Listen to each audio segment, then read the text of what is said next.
Yeah, good evening. It's really, you know what the thing is, dude, is it's really such a welcome reprieve to research these topics and these videos because it's super interesting to learn about the history of a lot of these artists, and two, it it helps me get context on historical context on some of the things that are happening today. And then three is it helps me not focus on some of the things that are happening today. So it's a privilege to be able to do this, and I really do enjoy it. Um, it's going to be rough when I get busy at work again and don't have as much time. Um, so that'll just cut into my gaming time. But yeah, I was telling Bleach before the stream here. So next season, which I'll talk more about at the end, we're going to be having a little bit of a different format because we're going to be straight switching. We're going to be streaming to Rumble for next season as well. But before I blather on too much about that, we'll just jump on into the presentation and start talking about it because we got 19 paintings to talk about here, and not to belabor the point. Right. You know what the thing is? It's 19 paintings, but it is half as many images as I normally pack into a presentation. So it was a lot easier to do. Um, but we're going to look at our full timeline here. So, season two, we traced more than 5 centuries of art, beginning with the spiritual harmony of the Renaissance, um, and ending with the visionary worlds of Geiger, Venosa, and John Blanche and his grimdark world of Warhammer. And along the way, we followed Western art through Mannerism, Baroque drama, Rococo elegance, Neoclassical order, the Romantic Revolution, symbolism, Art Nouveau, Art Deco, and then modern fantasy. So we've covered a lot of topics, a lot of artists. Last season we spent a lot of time in the Baroque era, and next season we're going to be spending a bit of time in the Baroque era. But this one we kind of spread it out quite a bit, and I think made a good progression through the ages on our art timeline. Um, so I guess speaking of that, we'll just start with our first painting, which is the Sistine Madonna by Raphael. This was one of the first paintings we talked about, and again, this was painted between 1512 and 1513, and it's oil on canvas. It's a huge painting. It's 8 feet by 8.8 feet by 6.5 feet, or 6 feet 5 inches. Sorry. Uh, or 265 by 196 centimeters, and currently housed in the Old Masters Picture Gallery in Dresden, where it has resided since the 18th century. It was commissioned by Pope Julius of the Church of Santa Sisto, or for the Church of Santa Sisto in Piacenza. And the Sistine refers to Saint Sixtus, again, not the Sistine Chapel. So it's talking about Saint Sixtus.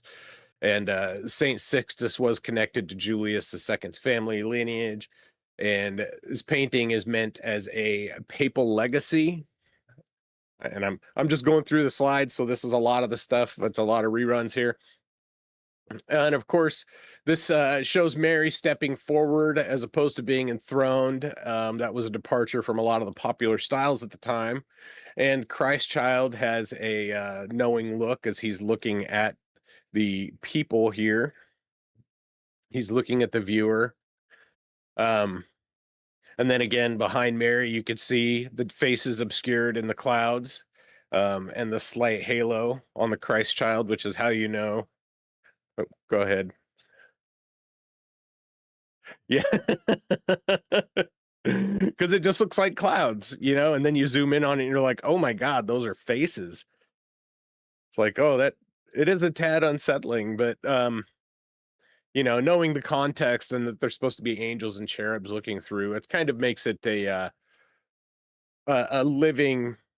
It makes it a little better, and of course, it's meant to symbolize the living presence of the spirit in the image. And then speaking of Saint Sixtus, this is the gentleman on the left here pointing at the viewer. Um, and Saint Barbara on the right is looking down in quiet contemplation. And then, of course, the big thing about this painting that is probably the one that most people know most about is these little cherubs at the bottom. Um, Prim and I did an episode of the Art Shack where he drew the cherub on the left. Um, so check that out if you get a chance. If you're interested in it, go look at Trim's Art Shack. Link to his channel is in the bio, or it's in the description. He does a lot of great paintings, and he was our uh, season. Yeah, he was our last artist for last season. So again, a phenomenal work and one that demonstrates Raphael's devotion to faith and his admiration of the church and his way to help uh, convey that admiration to the people. Also, it shows the how important the patronage of the church was as well, because he couldn't paint something like this on his own. He was commissioned by the church to do it. So a fantastic and iconic painting, and I thought it was a very good start to the season to talk about Raphael, who um he lived from 1483 to 1520. He died very young, which was unfortunate for him, but it really made his biography shorter to do, so it was kind of easier there.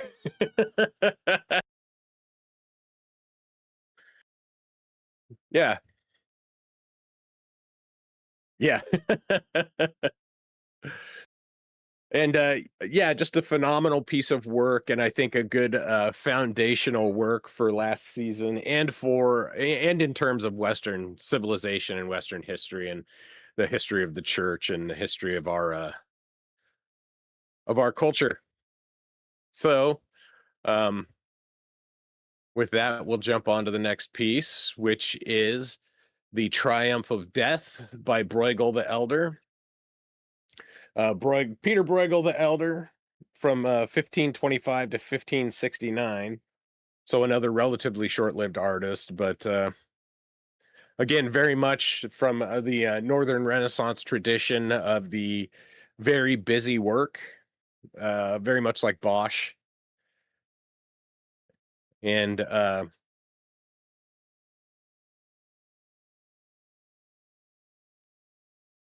yeah, yes, and Bruegel was known for putting so much work into his paintings, very much like Bosch. They're just crammed with imagery and iconography all over the place. So this was painted in 1562, and it's oil on wood panel, and it's currently at the Prado in Madrid. And the painting measures 46 inches by 63.7 inches, or 117 by 162 centimeters. And this was seen as one of the most uncompromising paintings of the 16th century. And the painting offers, like, there's no comforting theology or redeeming figures. It's a scene of an army of skeletons sweeping across a scorched landscape, bringing death and destruction to the assailed. There are images alluding to the four horsemen of the apocalypse, including the diseased horse of famine, which is right here, and death reaping on a scythe, which is right here in the middle. Death reaping on with a scythe on a skeletal horse, and then fires burn in the foreground and on the horizon too. As you can see, this is not just a local event. Excuse me. And the left side of the scene shows skeletons ushering people into traps and coffins. See over here, there's the skeletons are ringing bells. They're burying coffins. They're throwing people into the water. It's very, yeah, yeah, yeah. And as that wagon of skulls rolls over all these people, there's so many little hidden things in here. The skeleton holding the clock to the king, symbolizing that his time has run out. While there's barrels of gold and the skeletons are just kind of playing in the barrels of gold, really symbolizing that wealth is meaningless in the face of gold, in the face of death. So it really is. The and you can see on the right side here, their skeletons are ushering people into a giant trap. People are trying to escape, but really they're just being ushered into a giant box. Um, and one of the things that I appreciate about this is the anarchy in the painting. There's just so much chaos in the painting. It reminds me of it reminds me of Mars Attacks, right? Where like because the aliens in Mars Attacks were just crazy and they were just going around doing insane shit. They did not care. And that's very much what this kind of makes me think of. Like the skeletons are just out here causing mayhem and destruction with no regard to any of the victims. It's just wanton chaos and misery. So the and it shows death is methodical and unforgiving as violence really sweeps across the land, which is like what I was just saying. And the painting itself really represents the inevitability of death and divine judgment because there is no redemption. The image is unsentimental and bleak, which reflected Bruegel's worldview and the world he observed, where religious wars and plague rampaged the world, sparing no one in Christendom. And this is divine judgment in its purest form. There's no love, there's no caring embrace for the fallen world, only systemic, uncompromising judgment for all. And it seems like people in the Northern Renaissance or Flemish people, I should say, because him and Bosch were both from the same area, the Northern Renaissance people. They had a very bleak outlook on life. Um,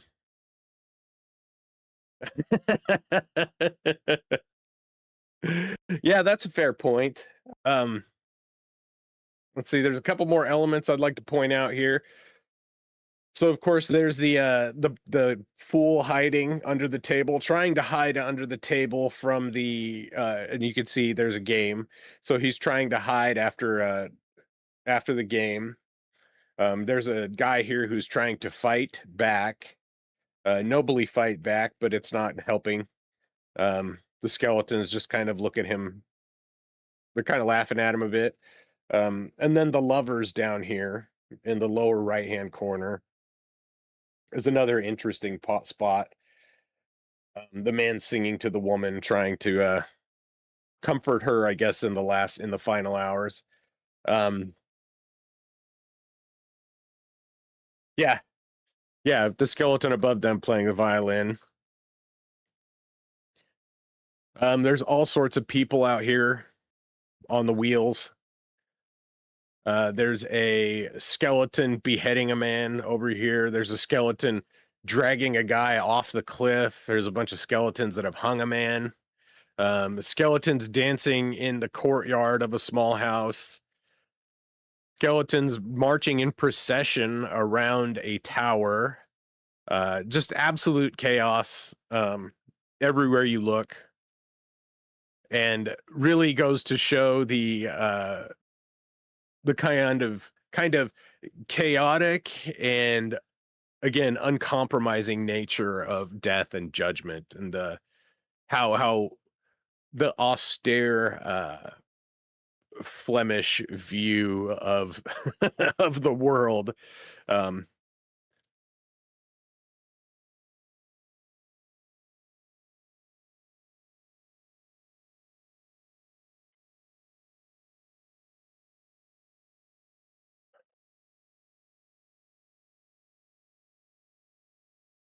yeah, yeah. He either has remorse or he's contemplating or something. He's got his feet like dangling his feet in the water here. as his buddies throw a dude into the water with a fucking millstone around his neck. Uh,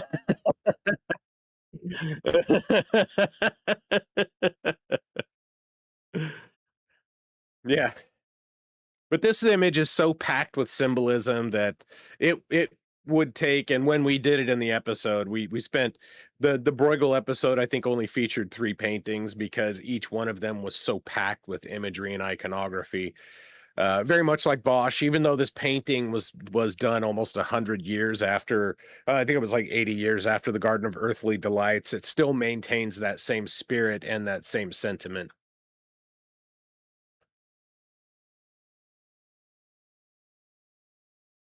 Yeah,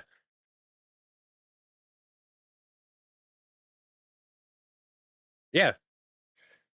Yeah, had you can tell that Bruegel was an admirer of Bosch's work just by the way that the people are painted. Um, and every time you look at it, you can always find more weird stuff. Every time you look at it, you can see more stuff, more and more. The box they're being ushered into is actually a giant coffin. Um, there's skeletons you can see. They're holding shields with crosses on it to make sure that people go only into the box. It's just There's just more and more. So yeah, we could talk about this for the whole episode, but we're gonna move on to the next one. And this is of course Jacopo de Pontormo, uh, who was who was born in 1494 and lived till 1557. So he was actually came a little bit before Bruegel, but he was a an Italian, obviously, Pontormo. Um, and he was a Mannerist painter. And so this was the Mannerist painting that we talked about. This was painted between 1525 and 1528. It's a tempera on wood panel, and it was commissioned by Ludvigo Capioni for the Capioni Chapel in Santa Felicita in Florence. And this was the altar piece, and it measures 123 by 76 inches or 313 by 192 centimeters. So very tall. Um, and again, since it was Mannerist, it was a vast departure from the Renaissance style. There's no cross, and there's no and it's emblematic of the style of elongated figures and colors that and in unusual positions that were very common in Mannerist art. The lack of perspective is another thing that is was really common and kind of iconic or emblematic of Mannerist art. It was a the Mannerist movement was a sort of rebellion against the rigidness of the high Renaissance tradition that was like Raphael. His figures were so precise and exacting. Mannerism tended to be more loose, and that's very much what we see here, where the bodies aren't in specifically like perfect um, anatomical configurations. The colors themselves are very vibrant and pastel-like, which is really common. Um, the characters all are in a they're in a flat space almost, it seems like. There's not a lot of depth to it, even though there's a bunch of people in it. And the painting itself just kind of seems like a swirl of bodies. This face over here is thought to be a self-insert of Pontormo, as he was fairly young when he painted this. And the Virgin swooned sideways, and it was kind of a controversial movement at the time, and it arose from the Middle Ages notion that Mary fainted during the Passion of the Christ, which is was a little bit of a controversial notion. As you can see, Mary's kind of swooning, and people are looking at her very concerned. Like, and aside from Pontormo, there's the young man holding Jesus, who has a very concerned look on his face, also. And he does a good job of capturing the pallid like the lips and the eyes that would show Jesus's death as he's being pulled from the cross, which is what this is meant to symbolize, the deposition of the cross, or from the cross, where he's taken immediately from the cross and Mary realizes he's dead and everything. So a really interesting piece, and one that's very archetypical of a Mannerist painting, and I think one of Pontormo's best works.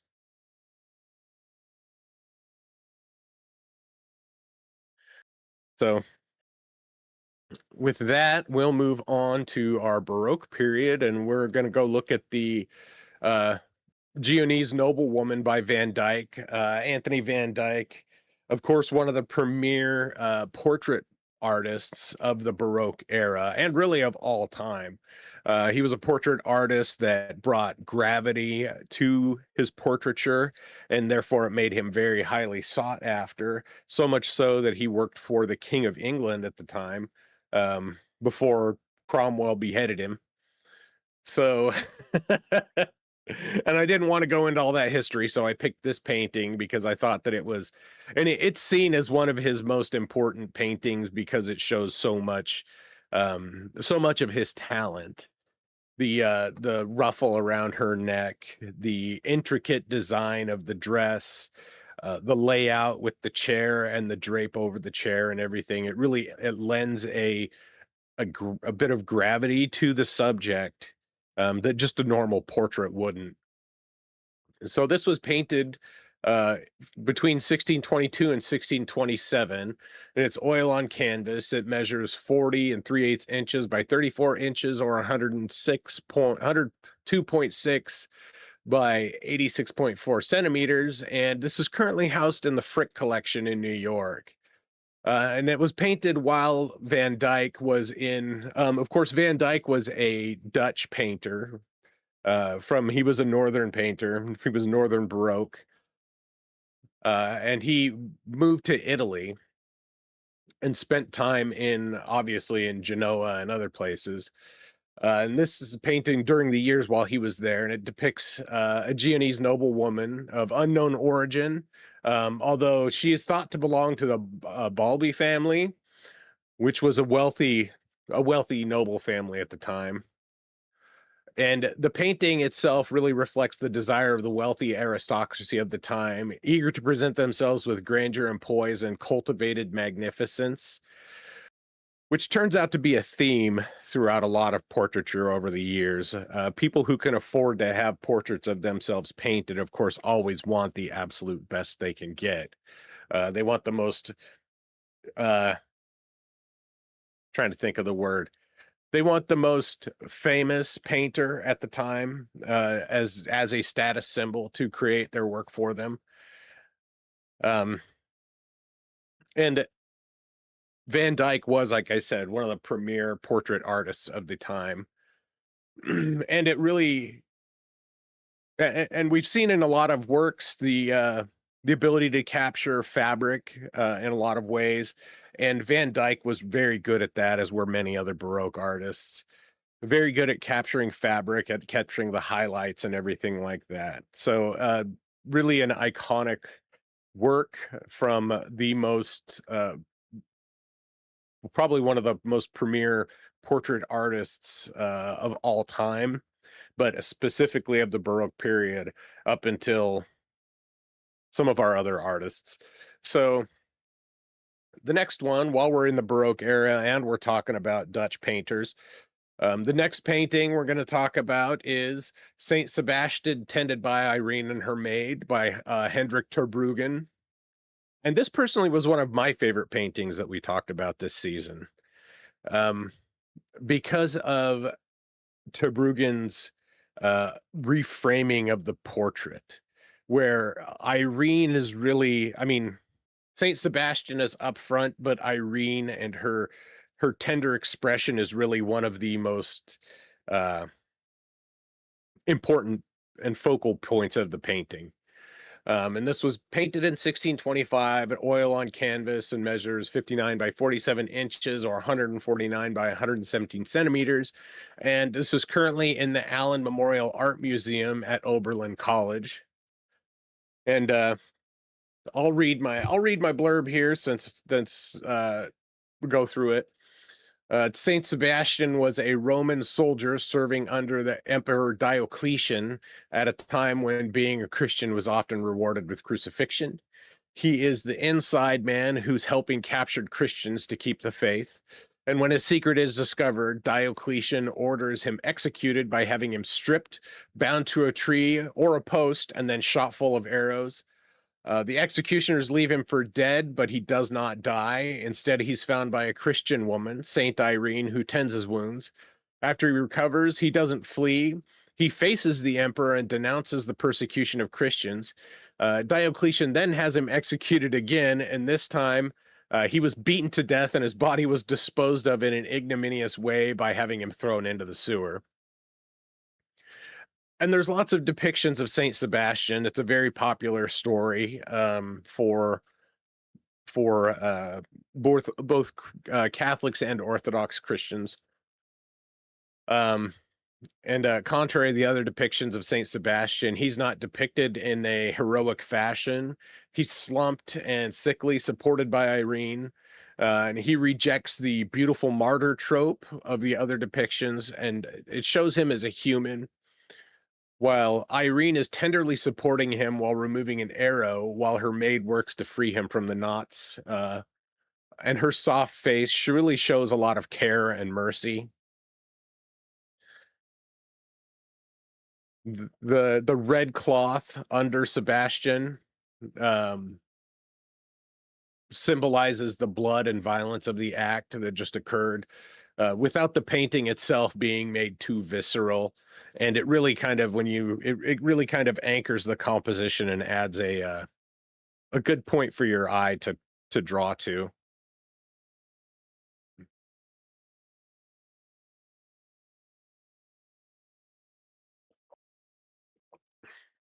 Yeah. Yeah, without making it too gruesome, it points it out. And again, like I said, most of the depictions of this, they focus heavily on the execution itself, on Saint Sebastian, while this one is a really a capturing of the aftermath of the image and of Irene. And it really changes the focus from the martyrdom to the intervention and mercy of Saint Irene. Um, so instead of showing a somewhat grim um a somewhat grim critique of humanity, it shows the uplifting side of it where he is being saved and he's being tended to uh uh being tendered to um by this very caring woman. So oh, compassionate, showing compassion and mercy. So it shifts it from the martyrdom of Sebastian to the compassion and mercy of Irene.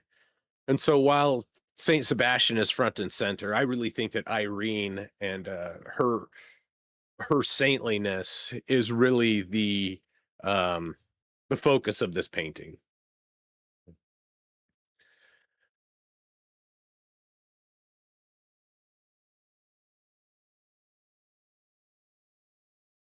Yes.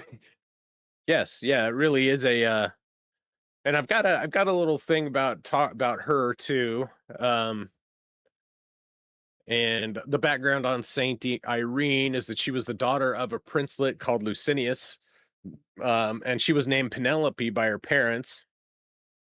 Through a divine revelation, she was brought to faith in Christ, and at baptism was renamed Irene. In her zeal for piety, she broke in pieces all the idols of her father, who commanded that she be trampled underfoot by horses.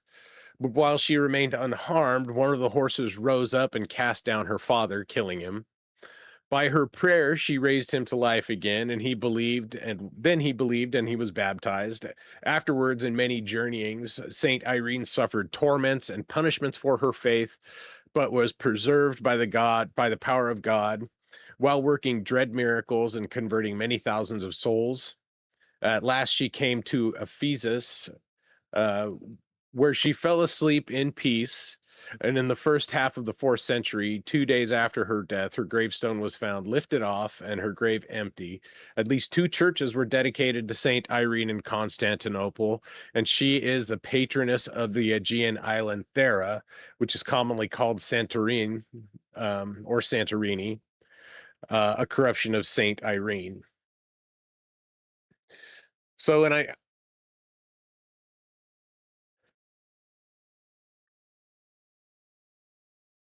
mhm, very likely so. And I think I highlighted this during when we talked about it originally, is that the lack of the appreciation of saints in most Protestant religions. Um, they don't observe the saints. They don't believe in sainthood in the same way. Or they don't venerate the saints in the same way that Orthodoxy and Catholicism do. And I kind of think that's a grave error, in that, and I think that a lot of Protestantism sees that as maybe idolatrous or idol worship, but I I think it's important to realize or recognize that during this time, there was a very heavy cost for being a Christian, and the people who practiced and maintained their faith, despite the dire consequences of it, really deserve veneration and respect because they brought the church to where it is today. Without without people like Saint Sebastian and Saint Irene, the modern church wouldn't exist.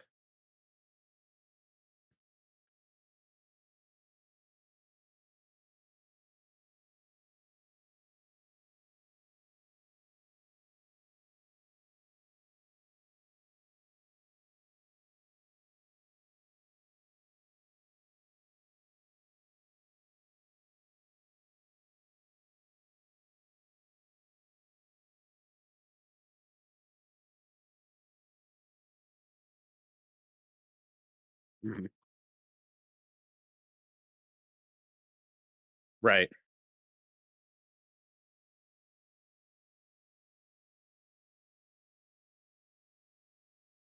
Yeah.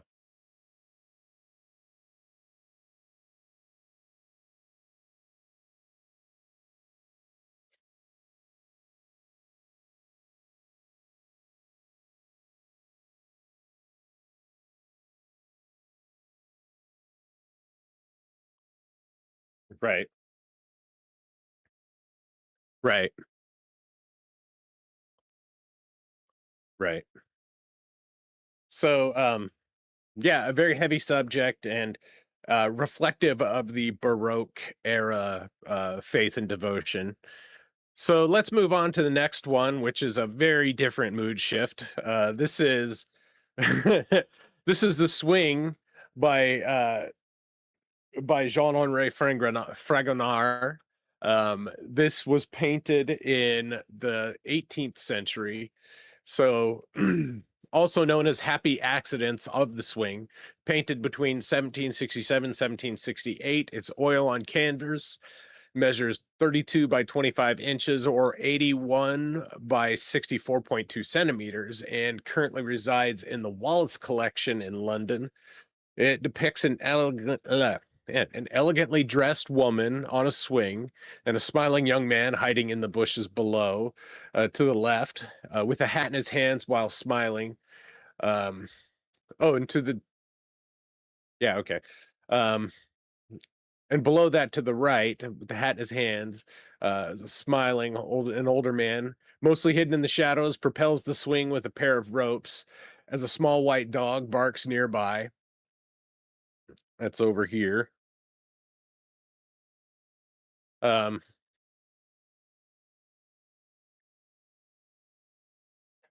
yeah, right, yeah, it's hard to see the dog when we're zoomed out. The woman kicks off her shoe, leaving a gap in her legs, which is drawing the eyes of the young man actually up her dress.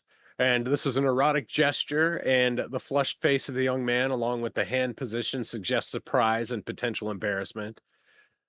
The flowers and the statues were very much Fragonard's forte. The billowing dress and the copious ornamentation of the garden are again hallmarks of the Rococo style.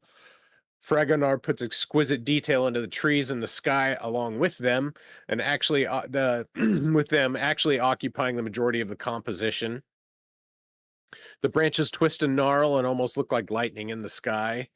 And this is one of the most iconic and famous paintings of the Rococo era, and you can see why. It embodies kind of that pre-French Revolution decadence that really helps explain the French Revolution in the first place. So, and on that note, since we spent so much time talking about Saint Sebastian, we'll kind of get through these next few paintings. This is the Death of Socrates, painted in 1787, of course, by Jacques-Louis David, a very prominent and important member of Robespierre's the very first French Revolution. This was, again, like I said, painted in 1787. It's oil on canvas and is currently in the Metropolitan Museum of Art in New York. It measures 51 by 77 inches or 130 by 169 centimeters. And of course was commissioned by Charles Louis Touraine de Montigny, a wealthy concierge in the Parisian parliament. And it depicts the death of Socrates in 399 BC, moments before he's executed for corrupting the youth of Athens. Socrates is made to drink hemlock tea, and while the cup is being handed to him, he's still depicted as teaching, his hand pointed upwards, indicating he's speaking about the immortality of the soul. An aging Plato is depicted at the foot of the bed, although Plato was not actually present at the scene in real life. David first explored the subject in 1782, but did not depict the scene until he was actually commissioned to do it. And while the other painting we talked about, The Oath of the Herati, was about civic duty, this image is about intellectual conviction and fidelity, which were both very important to the revolution and to the neoclassicist painters and their style. Even under the burden of an unjust authority, Socrates maintains his conviction and continues to teach. Basically, he never shut up. And in this work, the execution is transformed into a manifesto of principle. Surrounded by grief, Socrates remains calm, rational, and committed to the truth.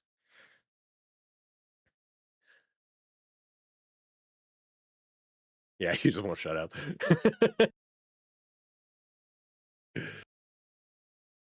And then we'll go to our next one, which is Wanderer Above the Sea of Fog by Caspar David Friedrich. Um, and Friedrich lived from 1774 to 1843. He had a good life and a family that was filled with, he had a lot of tragedy in his life, and he used that to help create landscapes that were very landscapes that helped create a sense of longing and desire in the viewer. This is very much like this. This was painted in 1818. It's oil on canvas. It measures 37.3 by 29.4 inches or 94.8 by 74.8 centimeters. Currently located at the Hamburg Kunsthalle in Hamburg, Germany.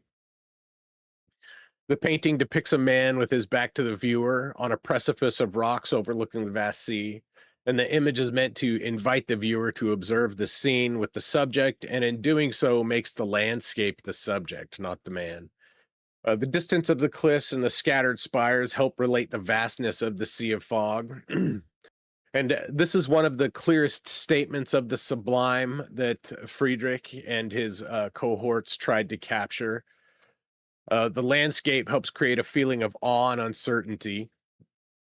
The wanderers reached a vantage point without a clear path forward, and the world before him remains unstable and unknown, leading to a somewhat liminal feeling of longing.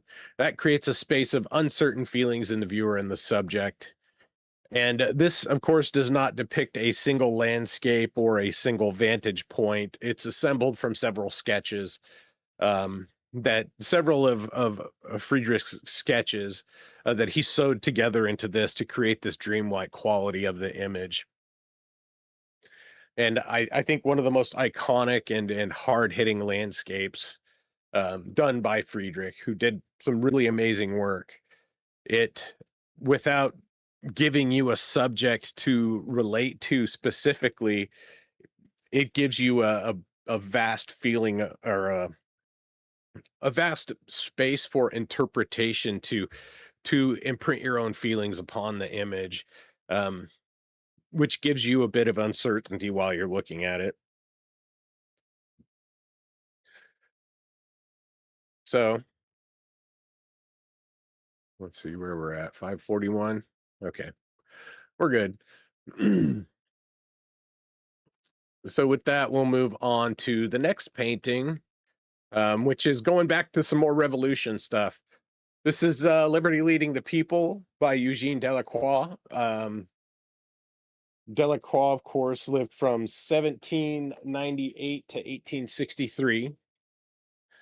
This was painted in 1830. It's an oil on canvas, measures 102.4 by 128 inches, or 260 by 325 centimeters, and again resides in the Louvre. This was painted in response to the July Revolution of 1830. The French government bought it in 1831 for around 3,000 francs, which is roughly $23,000 in today's money, with the intention of displaying it in the throne room of the Palais du Luxembourg. Though that plan was abandoned because the image was judged too politically inflammatory, as you would understand, or as you could understand. The painting centers on Liberty as a personified female figure wearing a Phrygian cap, carrying the French tricolor on one hand and a bayoneted musket in the other as she strides over the fallen. Delacroix gathers figures from different societal classes, including a bourgeois figure in a top hat, a worker, and of course the famous pistol-wielding boy, creating a cross-class revolutionary image. The composition is built as a forward surge. Bodies and debris form a rough pyramid beneath Liberty, whose raised flag becomes a visual climax. The painting feels immediate and chaotic, but it's also highly structured, balancing the smoke, corpses, weapons, and Notre Dame in the distance to give revolutionary violence kind of a mythic and national scale. And this is easily Delacroix's most iconic painting, transforming the July Revolution into a mythic image of liberty, nation, and popular struggle. And just a quick note on the July Revolution that I have written down here. So the July Revolution was a second French Revolution after the first. It led to the overthrow of King Charles X, the French Bourbon monarch, and the ascended cousin of Louis Philippe, the Duke of Orleans. In the 1830 revolution marked a shift from that point on as the constitutional monarchy was restored, and the July monarchy, the transition of power from the House of Bourbon to the cadet branch, the House of Orleans, and the replacement of the principle of hereditary rights by that of popular sovereignty. Supporters of the Bourbons would be called legitimists, and supporters of Louis Philippe were known as Orleanists or Orleanists. In addition, there continued to be Bonapartists supporting the return of Napoleon's heirs. So, of course, this was after Napoleon because Napoleon took over after he didn't take over directly after Robespierre, but took over it's like the third revolution. This is like the fourth revolution. So, yeah. Yeah, French are being French. They're never happy. Um, and they're always, and the French are revolting.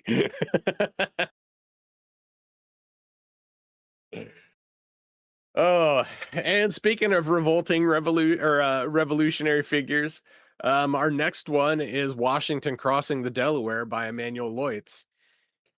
This was painted in 1851. It's an oil on canvas, measures 149 by 255 inches or 378 by 647 centimeters, and is currently in the Metropolitan Museum of Art.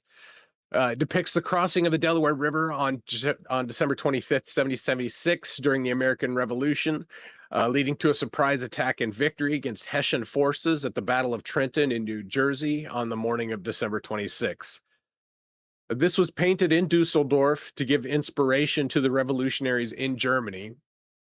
It's not just a depiction of the American spirit, but of revolutionary endurance. It shows the revolution as a collective effort with many men on the boat working in various capacities. And in 1776, America seemed fragile, but great men led us to victory. Great men like Washington, who is depicted in this inspiring scene.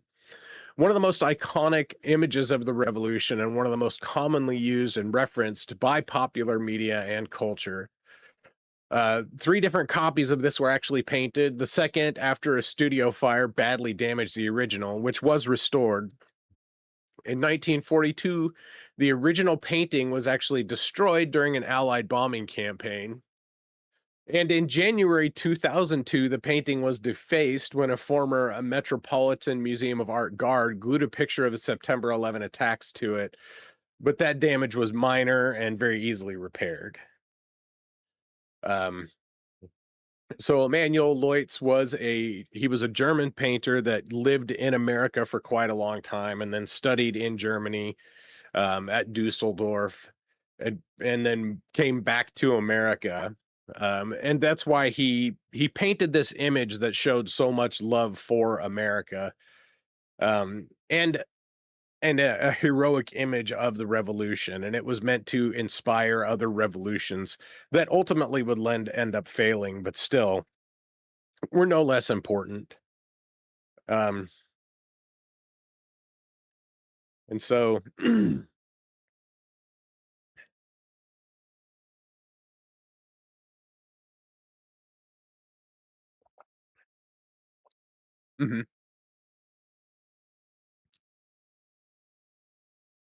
mhm. Yeah, yeah.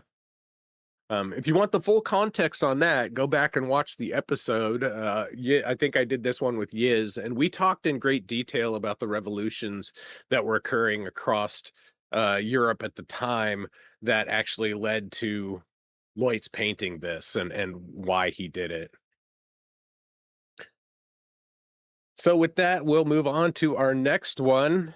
This is Salome dancing before Herod, painted in 1876 by Gustave Moreau, the symbolist painter.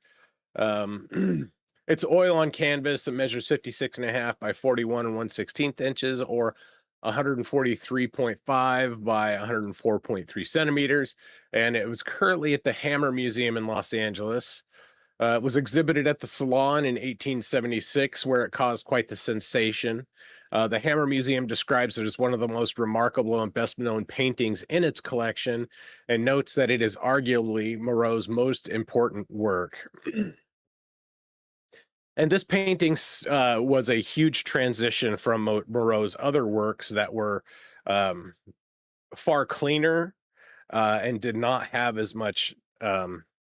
They looked more classical, as to where this one shows more of a Moreau's mature style that is kind of dreamy and wispy, with heavy ornamentation and lots of jewels. And one of the most striking things about this is the setting. It does not look like an ordinary dining chamber. It looks like a vast secret interior of dreamlike architecture. Um, and this painting does not show the aftermath. It shows the moment of the dance before the demand is made, and the further murder is fully brought into view. And of course, that murder was when Salome wanted the head of John the Baptist. So let's see. Yeah. Some background on that is that John the Baptist, he had condemned the marriage between Herod Antipas and Herodias, who had previously been married to Herod's father, or Herod's brother, sorry. Herodias wanted him silence. During a feast, her daughter Salome dances before Herod, pleasing him so much that he promises to grant her a reward. And at her mother's urging, Salome asks for the head of John the Baptist. So that's what this is depicting is Salome's dance before Herod, to for a very grim purpose. Um, and Salome is a visual and symbolic focus of the work, but she is not portrayed as a naturalistic young woman caught in an ordinary motion. She is rigid and delicate and ceremonial. Her extended arm feels less like dance choreography and more like she's casting an incantation. And Moreau did not just improvise this vision, he really built it obsessively, layer on layer. And it is a very good it's a very good example of symbolist work. And speaking of which, in that symbolist tradition, but somewhat differently, we're going to jump over to The Kiss by Gustav Klimt. This was painted between 1908 and 1909. It's oil on canvas with gold leaf, silver, and platinum, and it measures 79 by 79 inches, or 107.9 by 7.9 inches, or 180 by 180 centimeters. And it's currently located in Upper Belvedere in Vienna, Austria. Klimt was well known for making square paintings, which is not very common. A lot of people didn't do that. And this is obviously one of his most iconic and well-known works. The man is bending over the woman, holding her head as he kisses her cheek. Her body bends into the embrace while kneeling on a field of flowers, seemingly floating in space. The clothing becomes a patterned shell, wrapping the lovers together in space. In this work, he turns an embrace into an icon. A love becomes not just an action, but a sacred ornamental state. A continuation of Klimt's golden phase, it again uses the Byzantine style of mosaic and ornamentation. The shimmer of religious icons is applied to human love. The patterns contrast between two symbolizing the difference between the masculine and feminine. The man is in rigid geometric structures while the woman is in flowery spirals. And the contrast highlights the tension in the painting. It's a union of opposites. The flowering space ends abruptly, placing love on the edge of a golden space, radiant, enclosed, and suspended. The kiss is not just a picture of lovers. It's a symbolic image of human union, beautiful, enclosed, ecstatic, and fragile. So, a few things that I really, really enjoy about this is the hands in this. His hands holding her, and then her hands holding his hand, and her hand holding him or around his neck. It really gives it a feeling of tenderness. That this is this is nothing forced. This is a very tender moment. So running short on time, we'll keep moving along here. So next painting from John Singer Sargent, who became, I think, the most premier portrait painter after Van Dyck. This is Portrait of Madame X, painted in 1883.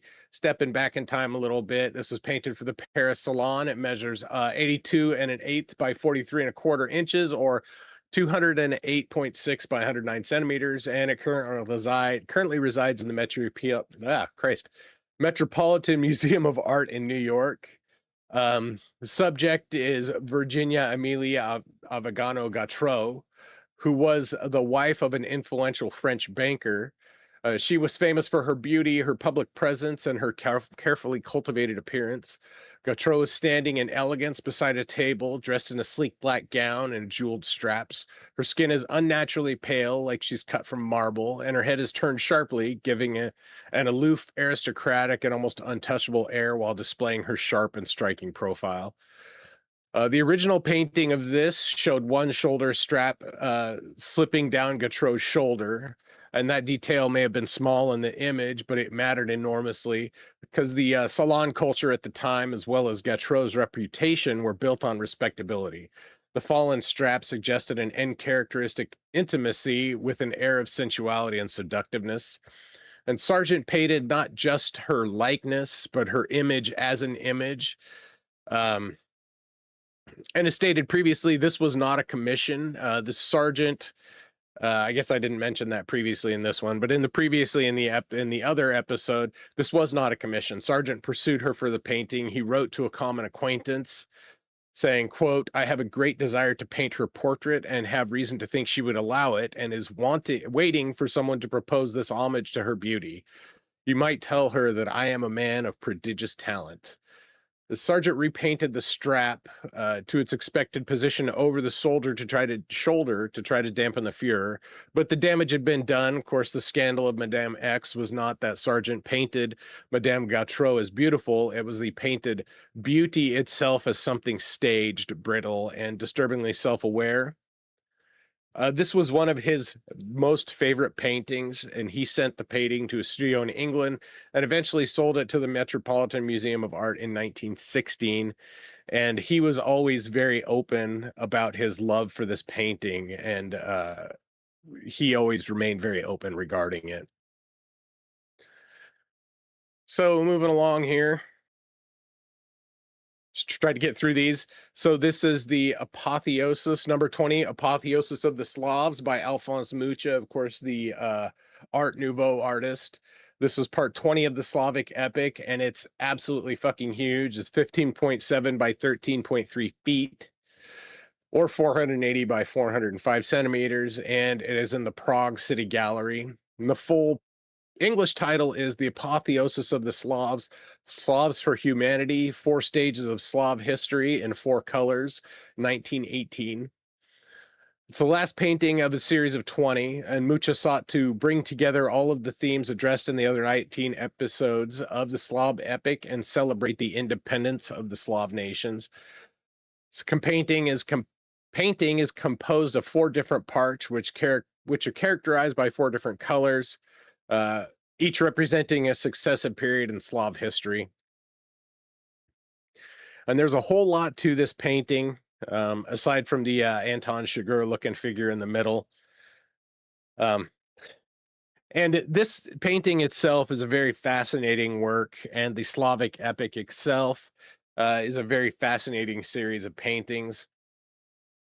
And a very good and powerful work by a very talented artist from Czechoslovakia, who was this was pre-World War II, and Mucha himself, the artist, was some say tortured, some say questioned by the SS, and he was in his late 70s afterwards and didn't live very much longer after that. But he opposed the dissolution of Czechoslovakia and really he was a very pro-Slavic person and had a lot of love for his people. And that's what this painting is meant to symbolize. Next one, and I'm sorry, I'm just kind of buzzing through these, so go ahead and jump in if you want to.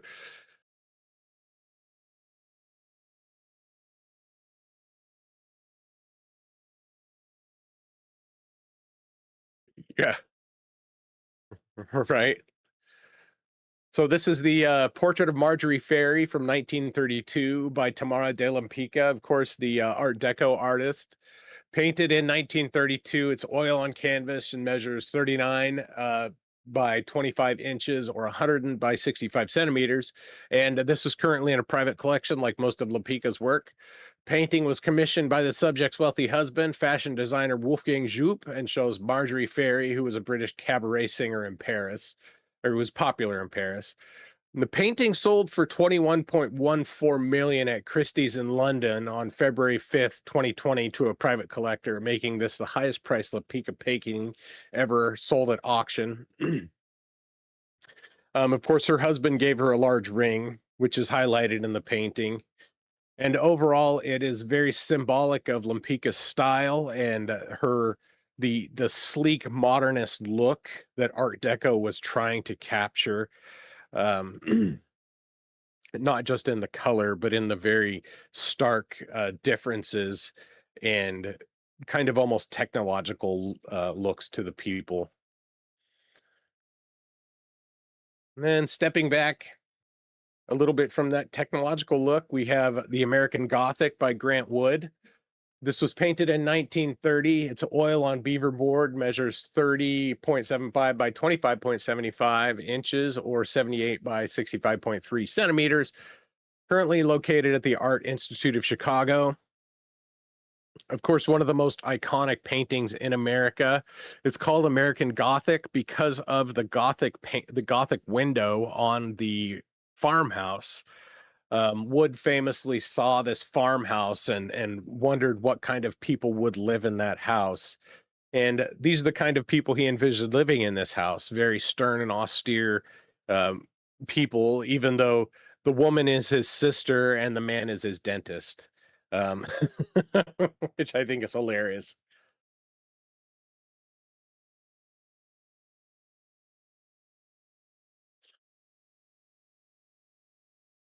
Yeah, he's a dentist. Um, and it really, Wood's work really worked to highlight the kind of cynicism of post New Deal America, and that's kind of what this represents is the austerity the austerity in the face of the opulence that was being displayed by the government, I would say. And of course, there's a lot of iconic things to this image. So if you want to learn more about it, go check out our episode on Grant Wood. Vastly different change of pace here. This is Necronom 4 by H.R. Geiger, painted in 1976. This was the image that inspired Ridley Scott to create or to bring Geiger on to do the Alien franchise. This is acrylic on paper and wood. It measures 59 by 39 or 150 by 100 centimeters, and it is currently listed at the Geiger Museum. And of course, like I said, one of the most defining images. A creature shown in profile, upright and monumental, with an elongated skull, exposed rib cage, and tube-like appendages. Its body is skeletal and fleshed and looks engineered. It's not a monster in the old Gothic or fantasy sense because it looks like it's engineered. And here he's not just painting a monster, he's inventing a new form of mythic being for the machine age. The old demon has become a biomechanoid, the sacred idol has become an alien, and a nightmare has become a design. All right, we got two more left. Um, This is Christus Metamorphosis from 1973 by Robert Venosa. Of course, it's oil on canvas, measures 40 by 50 inches or 101.6 by 121 centimeters. Although the detail is a bit fuzzy because like more modern artists, this is in private collection, and it's not merely religious iconography. In traditional Christian art, the body of Christ is usually shown in one of several recognizable states: suffering on the cross, dead in the tomb, risen in glory, or enthroned as a judge and savior. And in this one, Venosa collapses the sequence into a visionary transformation. The body is not wounded, it is restored, and it is becoming something else.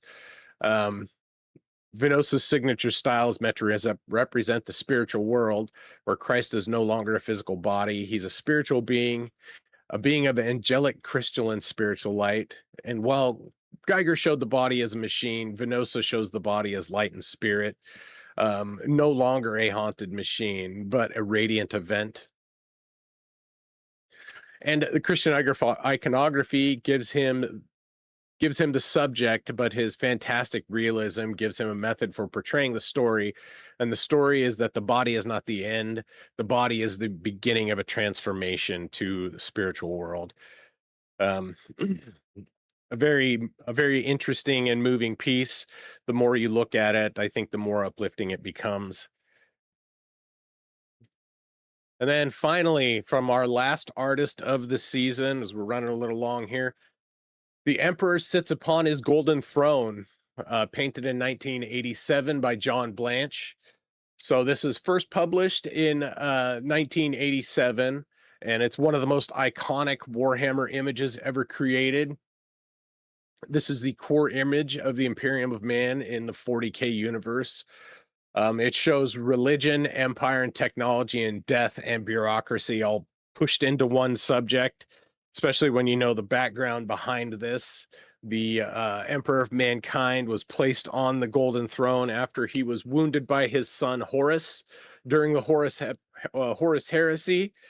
The throne itself serves as life support and a tomb, and it is one of the lasting beacons for humanity in the 41st or in the 40th millennium. So with this, Blanche captures the court's emperor in all his morbid glory, and it really helps give 40K its iconic grimdark aesthetic. So we started off with Raphael and moved all the way on to Warhammer. So that's where the episode gets its title name. So next season, that's the final episode of the season. With next season, we are going to start out with Theophanes the Greek, who was a Byzantine iconic Byzantine Orthodox icon painter, not an iconic, but religious icon painter, painted several cathedrals in Russia and across Eastern Europe. Then from there, we're going to go to Jan van Eyck, who is another iconic Northern Renaissance master, although his work is drastically different than the other two Flemish artists we've talked about. And then finally, we'll talk about Michelangelo. We've got a lot of really good artists lined up for next season. We're going to be spending a bit more time in the Baroque era, but I would still recommend that you come along with us to join us for those episodes. So with that, we are out of time, and I ran us over a little bit, and we got to get going. So,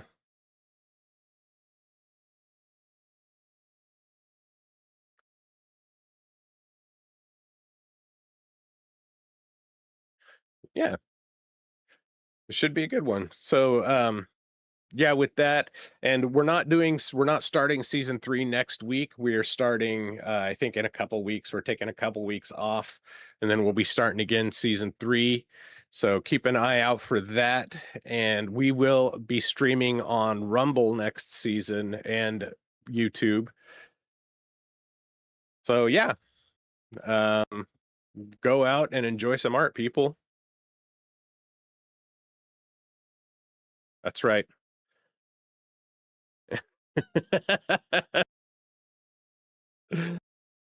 All right. Good night, folks.